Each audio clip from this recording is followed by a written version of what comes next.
Hills, and welcome to the College of St. Rose's movie review and discussion podcast, Cutting to the Chase, brought to you by the Campus Production Club, Radio St. Rose. Incredibles 2 will be available on digital tomorrow and on Blu-ray November 6th. Out of all the phenomenal movies that came out last summer, I really felt that Incredibles 2 was the best. It was definitely the most triumphantly effective since Brad Bird and Pixar really seemed to take advantage of those very long 14 years. Plus, sequels, and by sequels I mean twos, are typically huge failures, but Incredibles 2 is surprisingly groundbreaking. While the action was definitely not as explosively flamboyant as before, it was pretty amazing. Brad Bird returns as writer and director, and he didn't introduce anything completely new aside from characters. He instead uses improved repetitions of plot elements that we might recognize from the first film, which is why the movie is very easy to like. It basically has the same plot since a tycoon hires them for hero work in an attempt to legalize superheroes again. It's the little details like this that really make you cling to the movie while also finding it nostalgically pleasing. Michael Giacchino also returns as composer and uses the same jazzy music as the first one, which I always loved. I love jazzy music like that. The comedy is also familiar while still being so beyond funny. It was probably the most effective where Bob's stuck at home taking care of the kids while Helen is out being a superhero. Craig T. Nelson is most effective for that kind of lashing out humor, which is what made him famous in the first place when he did Coach in the 90s. If you haven't seen Coach, then you need to. It's an incredibly funny 90s sitcom where Nelson will just leave you laughing so hard. He's a football coach in Minnesota, and he is just off the rails in that show. It's really awesome. So you should buy the complete series on Amazon. Coach, the complete series. They just released it. Get it. You'll love it. Going back to Incredibles 2, many other characters shined as well when it came to the comedy. Personally, my favorite parts were Edna's moments where she just starts to adore Jack for his powers and just loves babysitting him. She didn't at first, but when she realized what he could do, it was just so cute and charming that everything else in the movie was simply unbeatable. Simple comedy like this is what makes the movie shine. It really is amazing how Bird and the other people at Pixar had the brains and the enthusiasm to make this sequel funny. And I'm really impressed by it because it's not easy.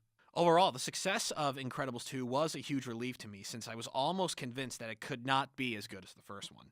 The film exceeded my expectations as a result, and that's why it's an important achievement.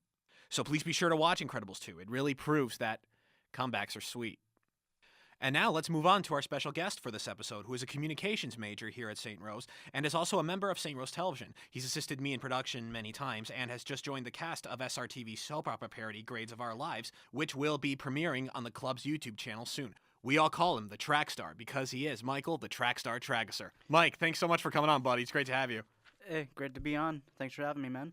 You're welcome. So yeah, like I just said, I enjoyed Incredibles 2 a lot. It was my favorite movie of summer 2018, and I thought they really did a good job, given that it is a 2 and sometimes they can be iffy. I mean, what's your take on the movie in general, and what's your impression on it? Like, just to get things going here, what's your general take on it? Well, for one thing, I do love that they start right where we left off with the Underminer. Yeah. And just that whole beginning sequence was brilliant, and really, what else can I say about it that hasn't been said before, with the focus on Elastigirl's character, that is just excellent development, and seeing more of the family dynamic as well. Yeah. Violet having a boyfriend, ooh la la, Dash being Dash, and finally finding out Jack's superpower. I know, yeah. Yeah, I know. All that was pretty terrific. That was pretty terrific. Yeah. I was shocked how they used the Underminer, though, because he was in the beginning and then he was never featured again. I thought he was, going to be one of the main villains, so that I didn't expect. Yeah. And given what happened in the first film, I really thought that they knew about Jack's powers. I realized there that I spent these past 14 years thinking they knew about his powers when they didn't. I was, deceived these past 14 years. It was pretty shocking. And as for Violet's boyfriend, I didn't really care for how they had to wipe Tony Reinger's memory. I realized why they had to do that, but starting over again, I think it was kind of a pain because it was a pain for Violet in the first film, and I think we all kind of felt her pain in a sense, but trying to get his attention. But yeah, still you gotta make a blockbuster interesting that way. Writers just love to ruin everything. You know what I mean? Yeah, exactly, man. That was frustrating, but again, understandable plot points. And also with Jack Jack's superpower, I don't know if they really noticed it because, of course, he was like 700 feet up in the air with Syndrome when he did all the different things. Right, yeah, that's a good point there. Yeah, I know he was pretty high when all that was taking place. In the sky, dear listener. Yeah, I know, yeah. But yeah, it was a pretty lit movie, and As the kids say these days. I know, yeah, everything's lit these days, I know, but yeah, it was a pretty lit movie. Yeah, I really liked how, Elastigirl was the focus of attention in this movie, because in the first one, it really is all about Mr. Incredible, or Bob in this case, and, Helen didn't really get involved until, like, the last half of the first movie, if you think about it. I guess you could call it the Wonder Woman effect for this movie, because they're finally realizing the values that the female superhero can bring, it's pretty awesome. Oh, definitely. Again, like, her character development in the film, just showing all those excellent battle sequences throughout the film, it just shows how great she is as a superhero. I mean, you saw elements of that in the first movie, but this just comes out in full force. And I also love seeing the return of Edna Mode. I know. My favorite parts in the whole movie was where she's babysitting Jack and she just falls all over him, because I know, because you really wouldn't expect it, because she's like, "No, I'm an artist," and then when he shows her his powers, she just loves him, and those parts were just so awesome. Yeah, no, he just does adorable baby superhero stuff. Yeah, I know. Yeah. Yeah, I know. And she's got him in the, the test room there or whatever, and he's bouncing around, and he's got all like that blueberry foam or something to stop his powers. Yeah. That was so adorable. I just loved all that. It was great. But yeah. But wouldn't you agree that it had a lot of plot elements that were similar to the first one, and that's why it was so easy for all of us to love? Wouldn't you agree? Because, there's a tycoon who's trying to hire them for a task. They only one tycoon hired Bob in the first one, but still there were rich people involved who want to employ them. And I think that really helped in, making the film, nostalgically appealing, like I said earlier. But, I mean, wouldn't you agree, or do you think it was unique in its own way? I mean, I think that a lot of elements from the first movie were inevitably shifted over because that was going to happen. Right. But also there were little individual things in the film that did make it its own, like, again, focusing on not only the superpowers but the family dynamic, because we already established, Dash has the superpower of running around everywhere. Violet can turn invisible, and Jack does Jack. Right, yeah, he does Jack, yeah. So actually getting to see more character development from them, and also seeing Bob, taking over being man of the house, that was hilarious. I know, I love the part, where it's the end of the day, he's trying to sit down and relax, and Dash just goes quietly up to the front of the TV holding up the math book. He doesn't have to say anything, that's why it was so realistically brilliant. Like, "Dad, please help me." He's like, "How can you change math? Math is math." Oh, Bob, if only you knew. Yeah, I thought Craig T. Nelson's talent was better used in this movie because he is famous for that lashing out loud humor, like I just said. Have you seen Coach, by chance, the famous 90s sitcom Coach? No, I haven't, actually. Craig T. Nelson was the star of that show. Was on for like 9 years. He's a football coach at Minnesota State University, and he's that kind of character. He gets angry all the time. He just yells at everybody. And he's funnier in that than he is in Incredibles because, that's his big, iconic role. That's what got him famous. So if you haven't seen it, I highly recommend that you check it out. I mean, Netflix unfortunately pulled it a few years ago, but they just released the complete series on DVD on Amazon, and it's like dirt cheap. So, I mean, if you love Mr. Incredible, you are destined to love Coach. Yeah. It is unbelievably funny. I mean, the whole cast in general was just, well, incredible. Yeah, it's incredible, yeah. That's all you can say about it, yeah. Yeah, I mean, just everyone.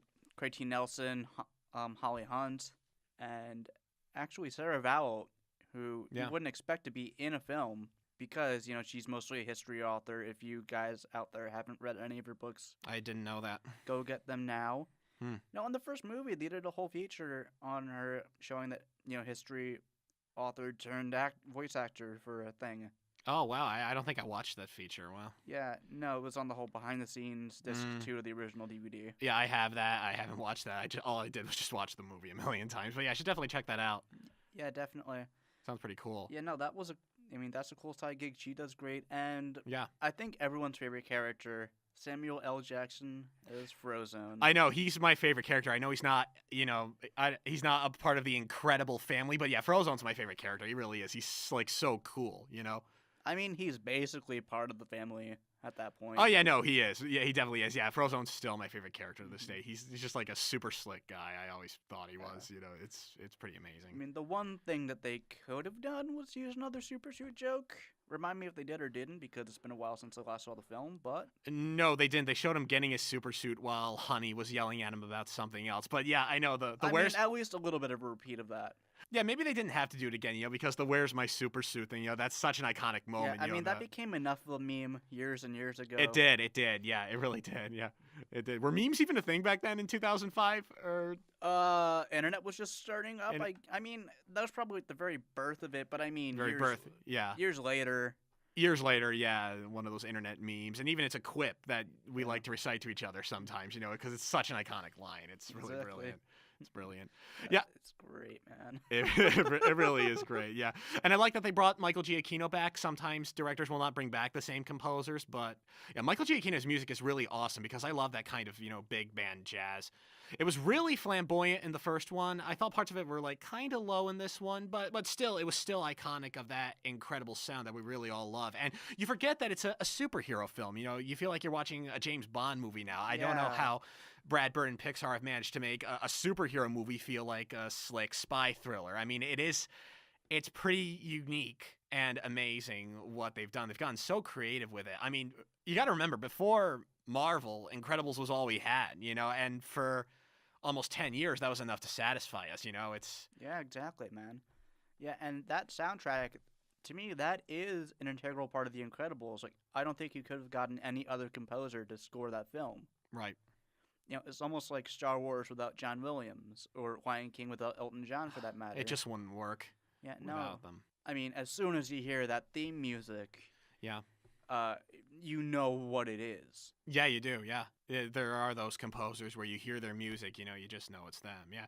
But an unfortunate consequence of The Incredibles 2 was the screenslaver. I know they were trying to get all creative with the screenslaver, but that caused many issues around the country and the world, I felt, with people who are sensitive to photosensitive epilepsy, and that's strong enough to cause seizures. So, I don't feel that, filmmakers have to go so far, as to, risk people's health when they walk into the movie theater, because it is a grave concern. I even had to, shut my eyes at points and cup them because, those flashing lights, they can make you feel weird. That's what I'm talking about. The hypnosis that he gives the people when he appears on all the TVs, and that caused controvery around the country and the world. Yeah, I mean, I can easily see why, because that's even worse than that Pokemon flashing light thing. Oh, that was an issue too? This one episode of Pokemon back in the day had flashing lights from Pikachu or whatever, and that was just a major health concern in Japan when it aired because... it gave thousands of people seizures. That episode hasn't aired since. And seeing that, I'm like, haven't you learned your lesson? I know, yeah. Still, the movie made $1 billion, even though it had kind of questionable scene there with, the lights. The screenslaver was still pretty clever, but I don't feel that they had to use those flashing lights because the character was so clever on his own that I feel like maybe they just should have made his eyes spin in a little way and make them so small that it really can't hypnotize, unless you look really close. But, even then, maybe it still would have been questionable, though, but yeah. Yeah, honestly... Again, brilliant villain. You don't really need those bells and whistles, man. Yeah, no, you don't. Yeah, but going back to your point on how great the characters were, how great this Sarah Vowell is and everything, and I find it so amazing that I keep forgetting too that Brad Bird is the voice of Edna. The director is the voice of Edna. You almost forget it was him. He does such a good job. Yeah, that's just one of the great voice acting performances in animation. It really is. It really is if you think about it. And I love how they casted Bob Odenkirk there as the tycoon who hires the superheroes. Yeah, because his voice is the kind of voice that should be in an animated film. And the character kind of reminded me of him a little bit. I mean, didn't his design kind of look like Odenkirk? I mean, it really did. Yeah, it really did give me some Better Call Saul vibes there. Yeah, I know. He really did, yeah. I mean, that's partially why they casted him, because, celebrity voice, gotta have that in your animated flick. Yeah, I know you really do. Yeah, yeah, it's pretty something. I like all the additional characters too, like that big team of superheroes that they had in the building. Oh, yeah, that was awesome. My favorite personally was Reflux. Yeah. Reflux, that was Yeah, genius. but you know what I would like to see? I would like to see just a film, like a prequel, basically, of Yeah, no, that would be a good idea. the whole Supers universe, really. You could totally expand that. Yeah, no, they should. And hey, why not a Frozone spinoff? Oh, dude, yeah. I mean, Yeah. and just don't make it like a Mater's short series like the Cars or whatever. Yeah, I know. Yeah, no, a movie, an actual movie that we can go to the theater and see and care about. Yeah. I mean, even if it is a Frozone series, that would be cool. But if you make a full hour and a half, 2 hour Frozone movie, that would be just brilliant. I know, because Samuel L. Jackson's a big star, and yet he's playing the friend. You know? Yeah. You know what I mean? Like, what's up with that, man? I don't know. He's Samuel L. Jackson. I think at one time, this might have changed. He was Hollywood's highest grossing actor when you combine all his movies, although Downey's probably beating that record now. Robert Downey Jr. is probably beating that record by now. Oh, gee, I wonder why. I know, yeah. Infinity War hit $2 billion. Others he's been in have hit $1 billion. He's probably beating that record. Maybe not. I don't know. Samuel L. Jackson has a pretty impressive resume, but yeah, so. It's defining work being snakes on a plane. I know, yeah. Where would you rank Incredibles 2 in your list of favorite Pixar movies? I mean, Well, Pixar films in general, or are we talking Pixar sequels? Pixar films in general. I mean, they've made so many great films already, and yet they've been around such a long time, and yet they haven't made that many movies. But so because they take time to make their movies. But Yeah. but where would you rank Incredibles 2? I mean, It's definitely in like my top 15, probably somewhere around like 11, 12. I mean, my list changes a lot. But I'm sorry, but like this isn't gonna replace the original, which is my first favorite Pixar film. I know, yeah, I hear you. But this is still pretty close to my top 10, top 15-ish or so. Yeah, I know. I hear you there. Yeah, I loved it, but yeah, the first one is so special to me, that I still like to count it as, one of my top 5 or top 10. I can't even come up with a top 5 or top 10 right now because I haven't seen every single Pixar movie, so I'm kind of being hypocritical there, but still, like, I don't watch, like, Cars. I haven't even seen Coco yet, so, Oh, dude, that's a beautifully made film. I just didn't take the time to watch it because I was so busy doing other things, but it is on Netflix. I definitely have to do it on. Yeah, now you have no excuse, Hills. I know, yeah. I definitely have to put it on my to-do list. But I know this isn't a fair ranking, but the first 3 Toy Stories are still in my top 5 and top 10. I mean, Toy Story are Pixar's masterpieces. Oh, I mean, that's what really got the ball rolling. Yeah, I know, yeah, but still something about them is so special. And when I took Com Theory, I read a book about Pixar, and it was all about, the company's aesthetic approaches. And, Toy Story reflects, the consumer lifestyle of, parents and childhood that makes the movie so nostalgically appealing. It's about toys and everything, and, it somehow captures everyday reality in a realistic way, even though it's about toys coming to life, which is not realistic, but yet still it reflects that American consumer lifestyle that we all like when we're kids, and that's why it's great. So that's why I like to rank Toy Story in my top 3, but I'd say Incredibles is a close 4th, and then as much as I hate to put it at 5, I absolutely love Ratatouille, which was also written and directed by Brad Bird. I mean, the man is an artist. He is brilliant. Yeah, a legend and just a huge legend of the animation community, that whole world, really. Yeah, I know, he really is. Yeah, I forgot what other real movies he did aside from animation, but he did direct Mission Impossible Ghost Protocol, which saved the Mission Impossible series, because the other ones before that I don't remember being that good. Even though J.J. Abrams did Mission Impossible 3, it was missing something. Mm-hmm. So, yeah, it was... But, yeah, I really think Brad Bird's awesome, and he did such a great job with Incredibles 2. Yeah, and I expected the superheroes to be fully legalized. I didn't expect them to continue that. Yeah. I was gonna think, man, like the Incredibles made their whole comeback at the end of the first film. You gotta make being a superhero legal now. Yeah. But apparently, no. No. Super's still bad. I know, Super's still bad. Yeah, I know. But they finally made them legal in the end, and they showed it, and it was all happy. 14 years of waiting for that. I just felt so I just felt like I could relax. Yeah. Take a deep Now breath. for another and 14 relax. years. I know, yeah, I know. Because they're going to make an Incredibles 3. That's going to happen. Well, they better move as quickly as they can because Craig T. Nelson's like in his early 70s. I mean, he's getting up there. I just can't imagine Incredibles without him, No. And Samuel L. Jackson's getting up there too. I mean, I think he's 70 now too, I mean, really, the only person you could recast is Dash. Yeah, they did recast Dash, obviously. So, but it's just, I know Mr. Incredible and Frozone, they're so iconic that I just don't know who could replace them. But yeah, they better move fast. But yeah, with that, I mean, here's the thing. Because of the fact that animation takes a long time in general, and plus Pixar was too busy churning out Cars movies and... yeah, Cars, what a waste of time. And Monsters University and... Huge mistake.